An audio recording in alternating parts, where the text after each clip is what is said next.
In the name of God, Father, Son, and Holy Spirit. Amen. Diverted intentions from establishment to disestablishment, and the creation of a missionary church. Our discussion in the second lecture of this series concluded, you'll recall, with reference to actions taken by secular authority for the provision of an established presence of the Church of England in Upper and Lower Canada in what are now the provinces of Nova Scotia, New Brunswick, and PEI. Then the physically enormous dioceses of Quebec and Nova Scotia.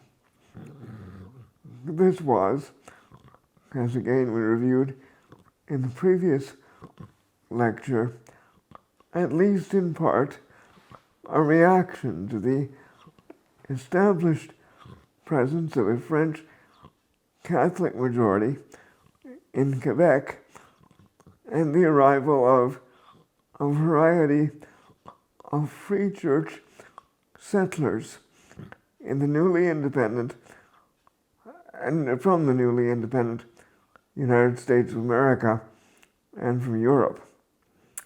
In this lecture, we will trace the redirection of this movement from establishment to missionary identity and intention, despite the best efforts of bishops and clergy like Mountain and John Strawn, who wanted to replicate an English church in the developing colony and in its western wilderness.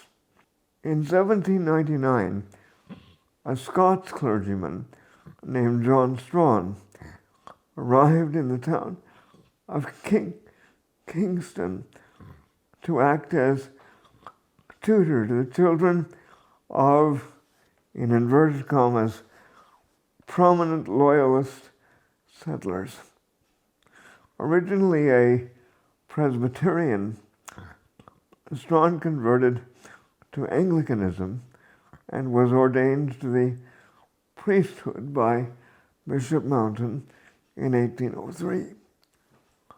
He was shortly thereafter transferred to Cornwall, where in addition to building a reputation as a diligent parish priest, he expanded on his passion for education in the founding of a grammar school, and again in quotes, for the sons of many of Upper Canada's leading families. Strawn was transferred to York, which was then the capital of Upper Canada, just prior to the outbreak of war in 1812. He distinguished himself for having held firm in the face of the American invasion and occupation of York, when most of the clergy and many settlers had fled the invaders, and for being determined and a voluble advocate on behalf of his loyalist parishioners. By 1820, he was a member of the province's Legislative Council, and by 1824, he had been collated the Archdeacon of York. During the next 15 years, he devoted his considerable energies to the shaping of the province's education system, and, to use a phrase of which he was almost pathologically fond, the substantial advancement and establishment of the Church of England in Canada. In 1839, his efforts were rewarded in the division of the Diocese of Quebec into two dioceses, Quebec and Toronto, and his consecration as bishop of the new diocese of Toronto. During the same period, he had obtained a charter for the establishment of, in quotes, an Anglican university, but this, due to local opposition, was delayed and eventually was established as his words, godless University of Toronto in 1847. Mr. Strachan was nothing if not forthright. A word here, and perhaps more than a word, needs to be offered concerning the nature of the opposition encountered by the godly imperialism of Mr. Strachan. As has already been noted, the majority of the loyalist settlers in Upper Canada were not Anglicans. A large part of these folk were Methodists, Baptists, Presbyterians, and Free Church Christians. None of these were, to say the least, enthusiastic supporters of any attempt to replicate an established Church of England in the New World in the manner employed in England.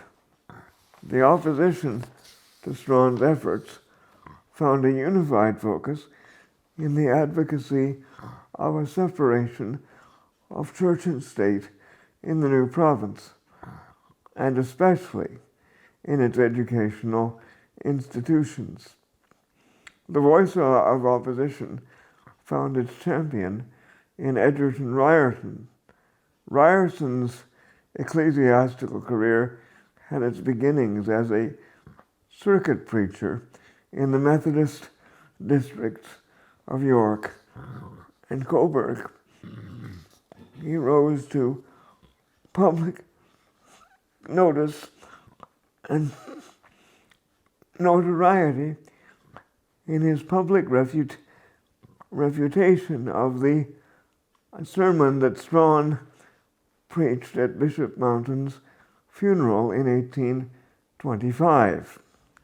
In the sermon, Strachan had given vent to his frustration with Methodists, whom he depicted as, and these are his words, uneducated, itinerant preachers who, leaving their steady employment, betake themselves to preaching the gospel from idleness or a zeal without knowledge, by which they are induced, without any preparation, to teach what they do not know, and which from pride they disdain to learn.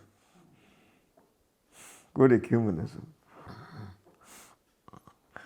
Ryerson's long-standing confrontation with Strachan became, for the Protestant and newspaper reading population of Upper Canada, something like an inter-ecclesiastical blood sport. Ryerson moved from being a circuit preacher to being the editor of the Christian Guardian, a Methodist newspaper founded in 1829. From this position, he became a vitally critical voice directed at the Tory establishment of Upper Canada and at Strachan's efforts to establish an established church in the province. Ryerson, like Strachan, saw education as a principal means of shaping society's future.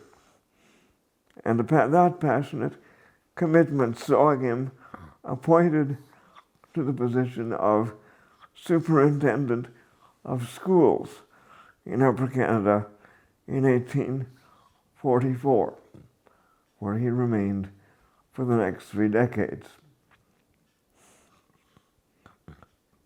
Faced with a determined and ultimately successful opposition to the establishment of the Church of England as part of government and educational structures in Upper Canada, Strawn opted to lead the Diocese of Toronto in another direction vis-a-vis its governance. In 1853, he called for and presided over the first synod in the Diocese of Toronto. In doing so, he pioneered a pattern of ecclesial governance for Anglicanism in British North America, and it might be argued for the whole of what would become the Anglican Communion beyond the jurisdiction of the Church of England. Today in Canada, as in America and New Zealand, Australia, and provinces as distant and diverse as Nigeria and the Nippon Seikokai in Japan, it is taken for granted that Anglicanism is, in quotes, episcopally led, but synodically governed.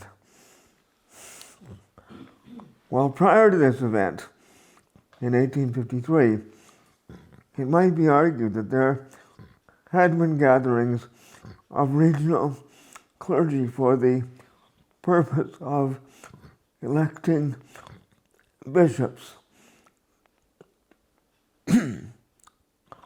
as had occurred in Connecticut in 1783 in the election of Samuel Seabury. Strawn's experiment in the creation of a tricameral synod with the now standard 3 houses, laity, clergy, and bishops, stands as a distinct and definitive moment in the worldwide Anglican jurisdiction.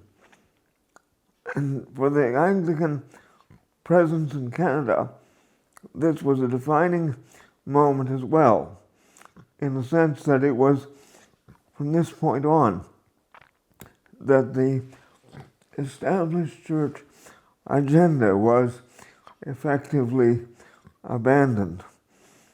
Strawn came to understand that if indeed the church that he led could not look forward to an established status, it could also not expect to have substantial support from government funding, that it must look to the freely given offerings of its members for both operational funding and long-term endowment. Thus, it was under Strawn's leadership that Anglicanism in the Canadas, and indeed also in faraway Nova Scotia, began to see greater lay ownership of the church at both parochial and diocesan levels. Lay ministry, in many ways, has its modern beginnings in the Diocese of Toronto. Frustrated in his drive to establish a C of E-controlled university, Strawn redirected his efforts to the establishment of the, in inverted commas, University of Trinity College in Toronto in 1851. The college officially became part of the University of Toronto in 1904, but to the confusion of many, it retains its original description as an independent university to this day.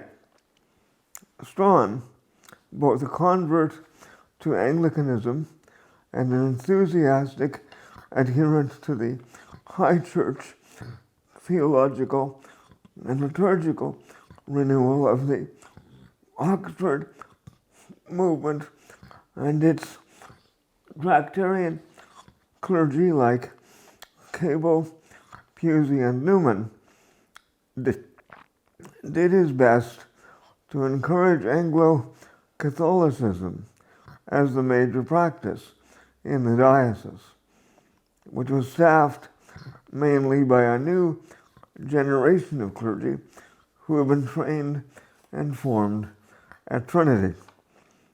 The arrival of a significant number of Irish immigrants beginning in the 1840s brought yet another significantly different element to the Anglican mosaic of Upper Canada. These folk were members of the Church of Ireland, evangelicals hostile to both Roman Catholicism and the High Church Oxford movement within Anglicanism, and were a significant force behind the establishment of the Diocese of Huron in the western settlement of Upper Canada in 1857. So here you have beginning the structure of what is now central Canada as a multi-party event. We move now to developments in Rupert's Land. As a brash and untraveled 19-year-old, I was transported from the bucolic environs of Red Deer, Alberta, to Trinity College, Toronto, to begin work on a degree which I was told would equip me for being a priest in the church. Now, one of the many astounding revelations that I recall from my first few weeks in Trinity is the sense that I had far more in common with postulants from Newfoundland than I did with the majority of my brothers and sisters who were from Ontario. The latter seemed to think that the real borders of what they thought of Canada ended west at the border with Manitoba and east somewhere on the border of Quebec. Being sent west for a summer's practicum was regarded by most as a fate worse than death. Just, but only just, a little bit better than being sent to the outports of Newfoundland. My memory of those first few weeks at Trinity has helped me to understand, but not to justify, the fact that this species of Central Canadian myopia has to a great extent been reflected in most attempts to write a history of our church in Canada. One has to go very deliberately digging for substantially acceptable material about the growth of our church in Western Canada prior to the publication of what is now called the Henry Report in Beyond Traplines in 1968. The truth is that until the beginning of the 19th century, most, if not all, of the Europeans who had contact with the territory west of the lakehead, did so as factors and traders of the Hudson's Bay Company and of its competitor, the Northwest Company. Such as it was, the presence of the C of E was limited to a chaplaincy model with minimal religious instruction for the progeny of mixed-race country marriages between European employees and First Nations women. Two events changed this relationship. In 1811, Lord Selkirk established a farming community on the Red River, just north of where present-day Winnipeg is now built. In 1821, the Hudson's Bay Company was merged with the Northwest Company, creating a much more effective and efficient vehicle for the exploration of the territory and the exploitation of its resources. Together, these new ventures initiated an irrevocable challenge to the traditional way of life hitherto enjoyed by the First Nations of the Plains and by the Métis. Along with the settlers came clergy, initially, as I noted, to serve the needs of the settlers. And aside here, lest we think this was a way back then attitude, I had a conversation with my dear friend, Archbishop Hambidge, who served, as some of you will know, as the Bishop of Caledonia in the north of BC. His first posting was to Cassiar, which of course no longer exists, but was then a mining community in the north of the province. Douglas says this about his experience. Even relatively recently, the church's mission was to the people from other lands, rather than to the people of the land.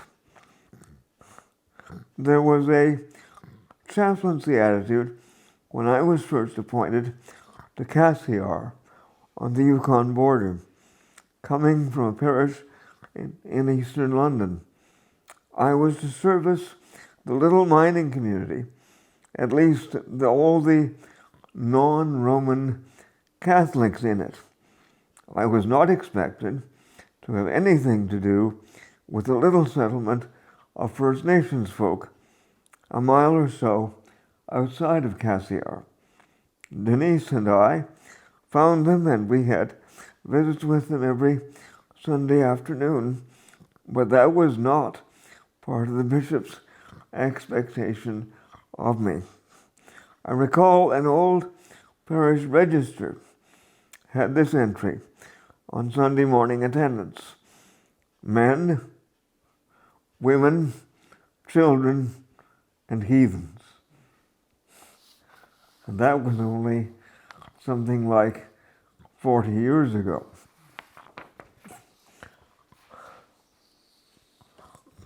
By 1817, members of the newly formed Oblates of Mary Immaculate, whom we will refer to as OMI, had also begun to establish a Roman Catholic presence that would reach in time as far north as the Arctic and as far west as the Pacific. And OMI, I think, in my experience, has been one of the more positive and well-run missionary organizations in this country and other parts of the world.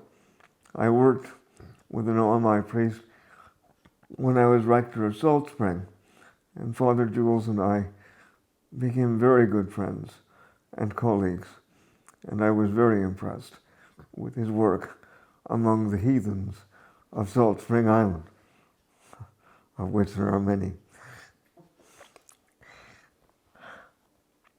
missionaries of the Church of England, sponsored by the Hudson's Bay Company and the Church Missionary Society and the Society for the Propagation of the Gospel, were not far behind the OMI. Interest in the spiritual welfare of souls in the Western Territories was to a great extent spurred by the singular effectiveness of the OMI with French settlers and with the Métis. In 1820, the CMS, acting in collusion with the Hudson's Bay Company, sponsored the Reverend John West as chaplain to the settlers in the Red River settlement. It appears that little consideration was given to the fact that the majority of the Red River settlers were Presbyterian, and that when he had established the settlement in 1811, Lord Selkirk had already provided them with a pastor, the Reverend James Sutherland. Local history states that the settlers, in inverted commas, endured the ministrations of Mr. West, which might to some extent explain why the greater part of his energies were directed toward the conversion of the native population. West's missionary program found its focus in the establishment of a school, which, in addition to offering a basic education to First Nations children, was instrumental in the vocational development of one Henry Budd, who was to become, in 1850, the very first Aboriginal person to be ordained a priest in the Church of England in British North America. West School did not long survive the arrival of the new governor of the Hudson's Bay Company. George Simpson deemed that the education of the Assiniboine and Cree was in fact an impediment to trade. He ordered the closure of West School, which had but to this point largely been funded by the Hudson's Bay Company. West's successor, the Reverend David Thomas Jones, created in its stead the Red River Academy, which was directed for the education, and again these are inverted commas, of the sons of gentlemen belonging to the fur trade. Simpson and Jones embodied the beginning of a dark chapter in the life of our church in Canada. By the early decades of the 19th century, what we now refer to as white racism was becoming a defining factor in the administrative policies of the British Empire. Attitudes to the First Nations of this country were beginning to coalesce around the presumption that they were a race doomed to extinction. Social Darwinism and eugenics were as yet below a not too distant horizon, but the cultural seedbed in which they would find fertile soil was already a lively part of the social matrix. The devastating effects of pandemic disease and alcohol abuse, to say nothing of the gross disruption of traditional ways of life, and all of these were products of European contact, were deemed to be evidence that the Aboriginal population was destined to disappear. at best to be assimilated into white society. Indeed, appalling though it is, as it ought to be for all Christians of good conscience. Representatives of both church and state in this period unreservedly endorsed a policy of assimilation toward the First Nations of British North America, a policy that was openly referred to as, in quotes, a peaceful euthanasia. The principal instrument of this policy coalesced around what was to become the residential schools system. It might be argued that the original intent behind the policy of the schools was, if not entirely benevolent, a good deal better than its proposed alternative. In 1830, the Lieutenant Governor of Upper Canada, Francis Bondhead, had advanced a policy of, in inverted commas, wholesale removal. Literally the relocation of First Nations people to the remote areas of the province, where presumably they might not duly inconvenience or disturb white society, while the toll of disease, substance abuse, and moral decline brought about their extinction. This drew vigorous protest from across the spectrum of churches in the colony, and as a result, the policy was abandoned and replaced by a policy pioneered by a Methodist clergyman named Peter Jones. Jones, who was the son of a Welsh surveyor and an Ojibwe mother, appears to have brought a vigorous combination of evangelical faith and Methodist temperance into play as a redemptive force in the lives of the Ojibwe of the western region of Upper Canada.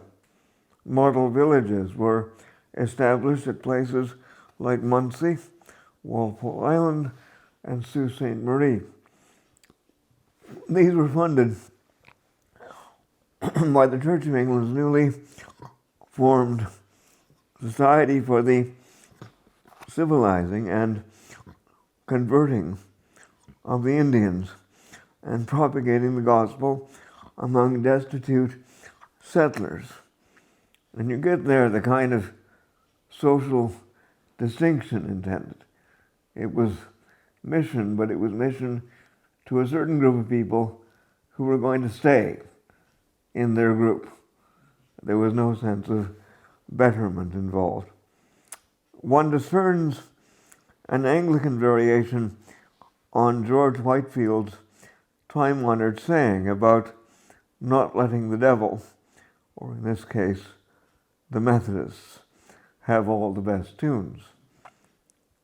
Out of these experiments in redemptive social engineering emerged a policy of furthering the assimilation of First Nations children by means of separating them from their families and their culture, the better to, in inverted commas, civilize them and to make them blend into white society. The findings of a royal commission published in 1842 called for the establishment of a system of schools to be funded by the government and administered by the churches, in which to, in inverted commas, improve and elevate the character and condition of native children by virtue of teaching them the 3 R's, the elements of Christian religion, and practical skills to be absorbed while working in the schools, farms, and workshops. While many First Nations leaders recognized the advantages of education offered by the schools, none agreed with or assented to the obliviation of culture and the eradication of language, which were the deliberate intention of the school's program.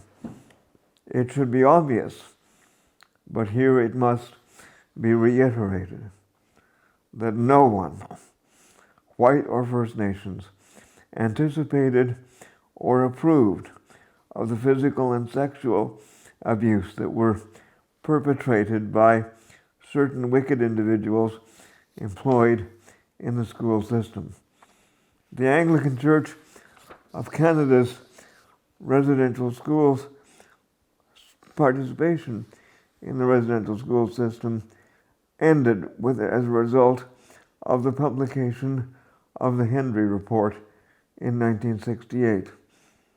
This notwithstanding, there is a clear evidence of deliberate cover-up and collusion on the part of some of those who administered these schools. A most sad and sorry episode that is to this day still in process of healing through truth and reconciliation.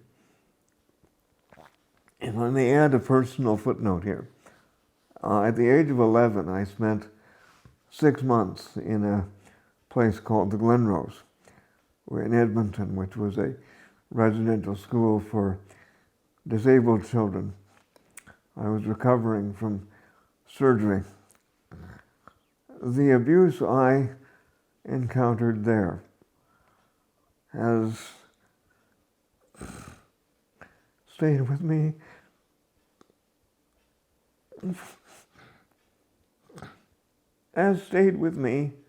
and marked me for a lifetime. It has led me to believe that in these schools, more than just in the residential schools, there was what I can only term a culture of abuse that was there and which needs to be kept in mind as we consider any institutional response to persons with particular needs. By the mid-19th century, the CMS, working hand in glove with the Hudson's Bay Company, had funded 5 missionary clergy together with 2 native catechists and established missions in Cumberland Gauss, at Lac La Ronge, and other parts of Manitoba. In 1849, the Diocese of Rupert's Land was created, and David Anderson was appointed as its first bishop.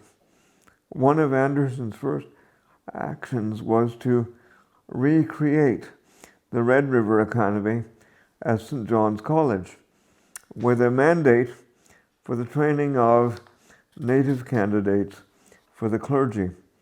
Notable amongst its first graduates were Henry Budd, James Settee, and Henry Cochrane. New missions were soon established in Moose Factory, Fort George, at Fort Simpson on the Mackenzie River. Also supported by the Hudson's Bay Company were Methodist missions at Rainy River, Moose Factory, Fort Edmonton, and Norway House. The Diocese of Rupert's Land would eventually give its name to the central Canadian province of Rupert's Land, which administers the dioceses of the Prairie Provinces, parts of Western Ontario, and the Western Arctic. Now we move on from there to developments, and as I call them, altercations, west of the Great Divide and on the Pacific Coast.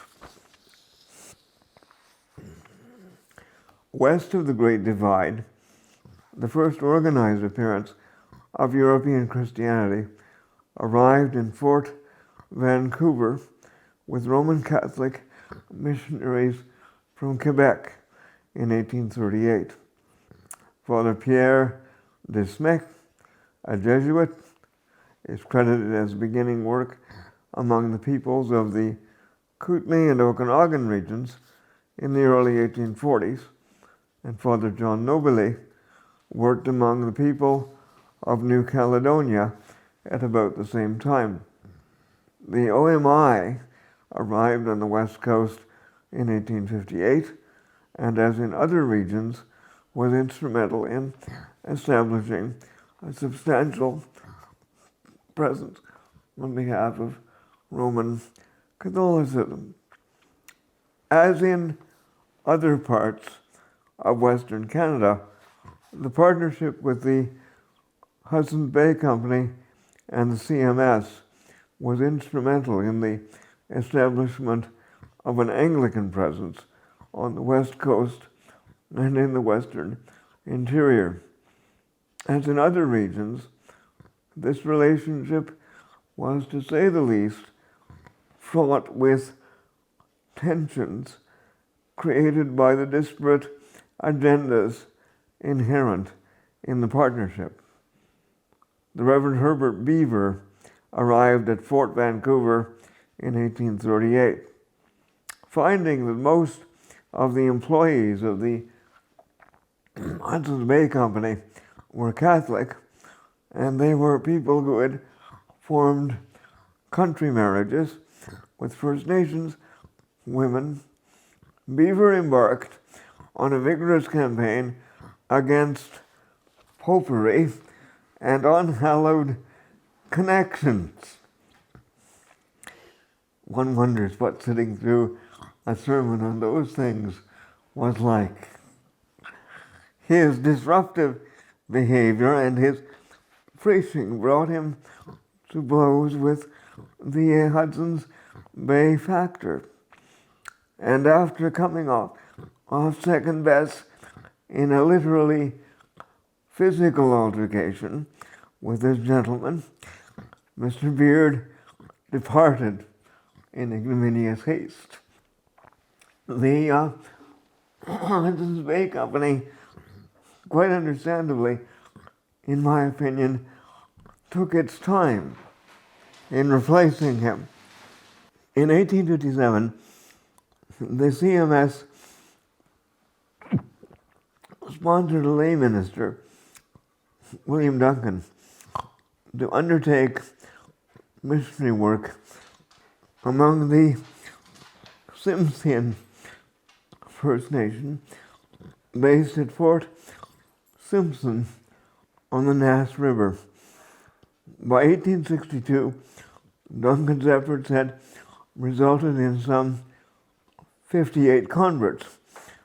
At this point, Duncan and his converts relocated themselves to an abandoned Tsimshian settlement called Metlakatla.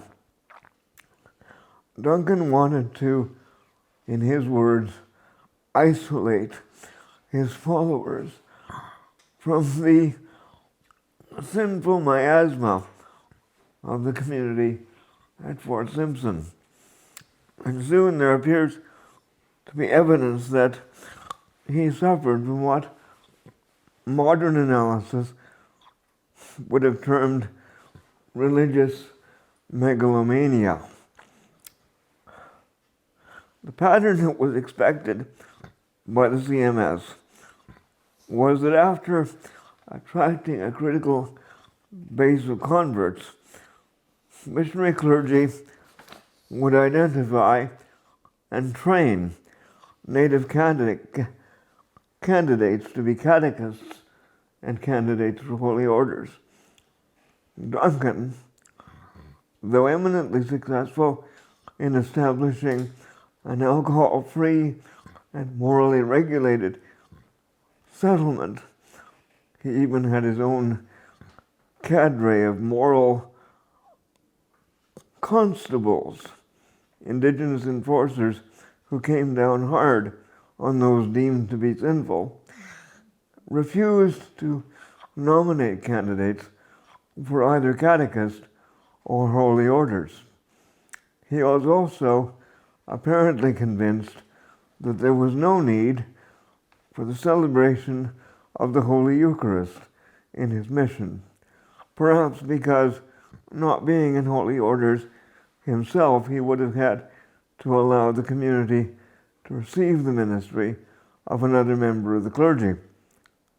Matters escalated when he refused to allow the bishop of the newly created Diocese of Columbia to visit the settlement after that bishop's arrival in the diocese in 1860. Duncan, as were all of the CMS missioners, was a committed low church evangelical, while George Hills, the new bishop, represented the high church faction of the C of E. But there appears to have been more than a matter of simple disagreement over styles of churchmanship.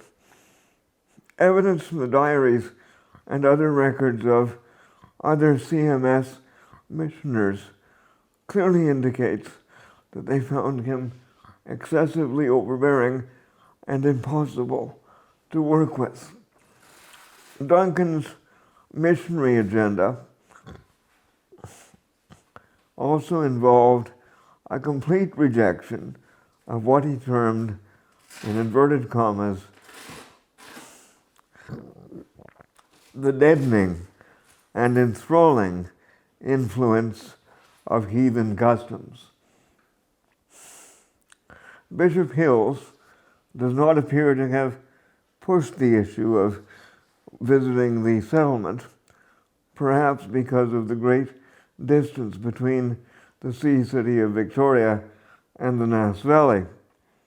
But when the Diocese of Columbia was divided into British Columbia, Vancouver Island, New Westminster, southern mainland of BC, and Caledonia, the north and coastal regions of British Columbia, in 1879, the new Bishop of Caledonia, William Ridley, decided to make Metlakatla his center of operation.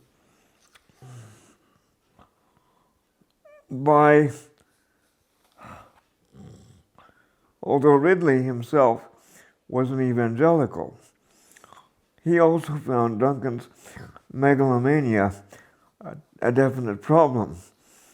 By 1882, presumably at Bishop Ridley's request, Duncan was dismissed by the CMS.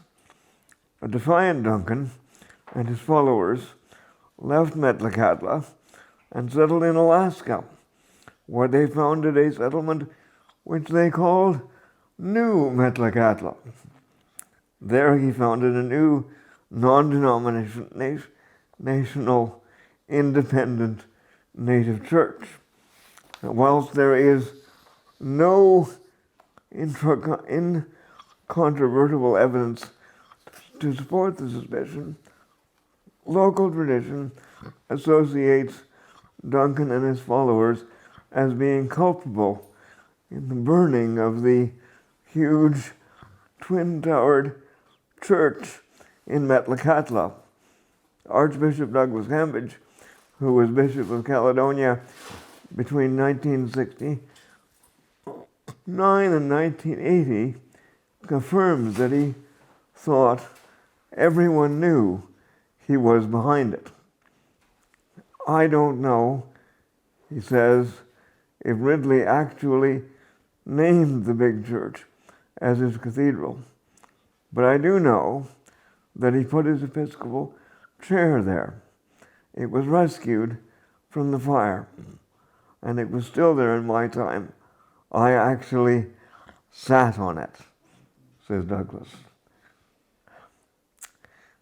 Duncan's egregiously bad behavior notwithstanding, his overall model of forming new communities of converts was taken up and successfully implemented by other CMS missionaries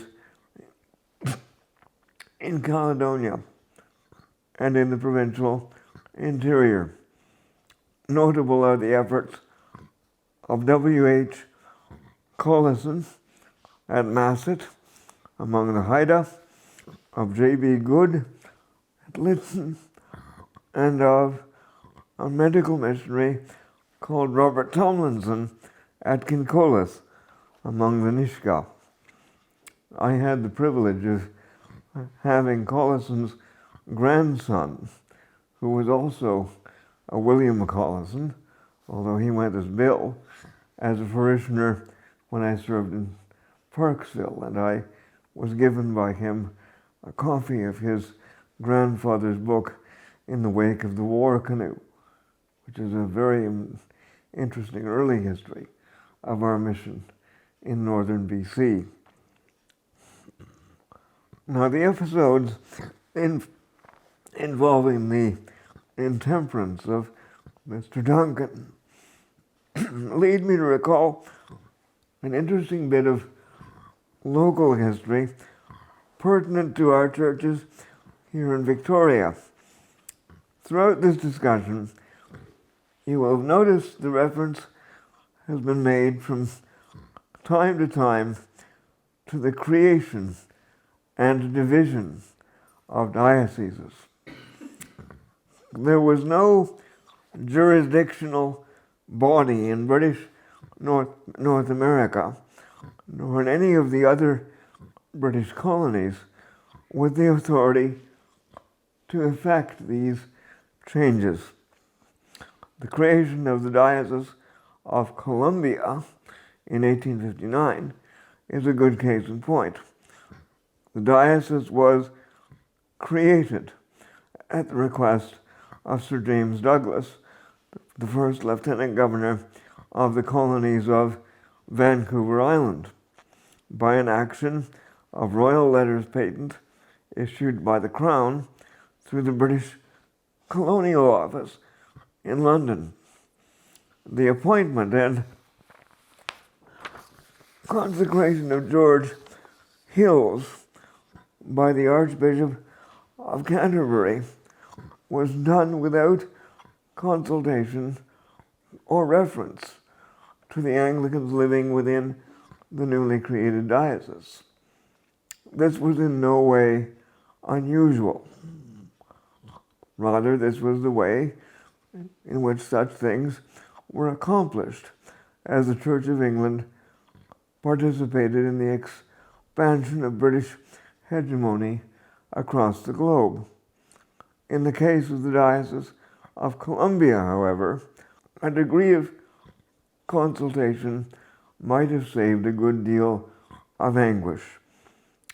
Prior to the creation of the Diocese of Columbia, the boots on the ground authority was the HBC, and the HBC, working as it did with the CMS, had appointed the Reverend Edward Cridge as chaplain to its establishment at Victoria in 1854. Cridge, who arrived in Victoria on April Fool's Day in 1855, appears to have believed that his appointment carried with it an undertaking that he would be made the bishop of the new diocese when it was created. He was, to say the least, disappointed in his expectation. Matters are further complicated by the fact that Cridge was an extreme evangelical, while Hills, who arrived in 1860 as the newly consecrated bishop, was a moderate adherent of the High Church faction. Matters were further complicated by the fact that these two men, over the course of the next decade and a half, came to actively dislike one another. When Hills had been appointed, he had been, in the articles of his office, made what is called, in inverted commas, a corporation sole, S-O-L-E, able to transact all of the necessary business of the diocese without reference to anyone but himself. This in itself was not all that unusual, with a turnaround time of 6 to 8 months for messages between Western Canada and Britain. A diocese had to be run by local authority. Relations between Cridge and Hills took a definite turn for the worse when Hills invited the Reverend W.S. Rees, who was Archdeacon of Vancouver, and another Tractarian, to preach at the consecration of the new cathedral in Victoria. Cridge, who had been appointed dean, probably through the influence of the Hudson's Bay and as a sop for not being given the nod as bishop, obviously thought that he should have been the preacher at the consecration. He is reported to have been furious and at the end of the service to have made a public protest. Matters reached a critical impasse when in 1874, following the pattern established by Bishop Strawn in the Diocese of Toronto, Bishop Hills took steps to create a diocesan synod. Cridge appears to have thrown all discretion to the wind. In an open letter to Bishop Hills published in the local paper, The Colonist, Cridge declared his belief that, and this is his words, every congregation with its accepted pastor is a complete church, that the scriptures alone are binding on the consciences of churchmen, and therefore they are the virtual law. And finally, that the only accountable and lawful expounder and interpreter of this law is the pastor of the congregation, to whom not even the bishop can dictate. Hills, in the face of such open, obdurate, and on the record insubordination, had no option but to take steps against Cridge. The bishop convened an ecclesiastical court comprised of himself and 4 assessors, 2 of whom were clergy and 2 of whom were court judges. Cridge appeared with the court, but refused to accept its authority. Of 18 charges against him, he was found guilty of 16, and the bishop ordered his suspension. Cridge, however, was not going to go quietly. In an article to The Colonist, which throughout had been pro-Cridge, he announced that any attempt by the bishop to enter the cathedral on the coming Sunday morning would be, in his words, resisted. Hills opted to worship that morning at St. Paul's, undoubtedly deterred by the knowledge that Cridge had arranged for, in inverted commas, a number of young, athletic, muscular Christians to be gathered in the intention of denying the bishop access to the cathedral. The matter went to the Supreme Court of British Columbia, where in a statement dated October 24, 1874, Judge Matthew Begbie found against Cridge and ordered his expulsion from the office of Dean of the Cathedral. Cridge took a significant part of the cathedral congregation down the hill to found what is now the Church of Our Lord. In due course, Cridge joined the Reformed Episcopal Church of North America, through whose office he was created missionary bishop for the whole Pacific Coast in 1875. This disruptive and unseemly catalog of tribulations of the church in Western British North America and in other regions of the empire serves to underscore the pressing need for a better way of operating for the administration of the Church of England in its more distant regions. And it is to this process and to the role played by the emerging Canadian Church that we will turn in our fourth and final lecture of this series. Amen.